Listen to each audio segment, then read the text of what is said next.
তোমাদের মনে আছে এর আগের একটা ভিডিওতে আমি বলেছিলাম যে হল লাইফে একা ইফতার করাটা অনেক পেইনফুল, অনেক খারাপ লাগে। কিন্তু এর মধ্যে একটা কথা বলেছিলাম যে 4 থেকে 5 দিন এমন যায় যেই দিনগুলোতে আসলে আমরা সবাই মিলে একসাথে খাওয়া দাওয়া করি, লাইক ফ্রেন্ড সার্কেল অথবা ডিপার্টমেন্টের সবাই মিলে, মানে নিজেদের সার্কেলের মধ্যে অথবা ডিপার্টমেন্টের সবাই মিলে অথবা রুমের সবাই মিলে বা হলের যে সার্কেলগুলো থাকে তাদের সাথে। তো আজকে আজকে ইফতার করতে যাচ্ছি হচ্ছে আমাদের ডিপার্টমেন্টের সিনিয়র আপুদের সাথে। চলো তোমাদের সাথে পুরোটা শেয়ার করি।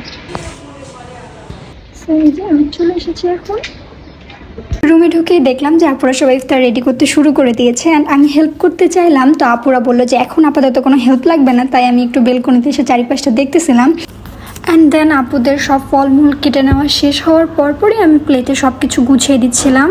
এর মধ্যেই অনেকে চলে আসছিলো and we are almost done. Iftar ready করা শেষ করে আমরা নিজেদের মধ্যে অনেকক্ষণ ধরে গল্প করতেছিলাম অ্যান্ড আজানের জন্য ওয়েট করতেছিলাম। আর যেহেতু রমজান মাস, সো আমরা আসলে ওইভাবে গসিপ করে নিব, অনেকক্ষণ আড্ডা দেইনি।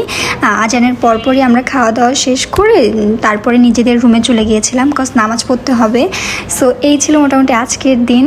রমজান মাসে আসলে ফ্যামিলি ছাড়া এইভাবে একা থাকলে, যখন সবার সাথে সময় কাটানো হয় তখন অনেক ভালো যায় দিনটা।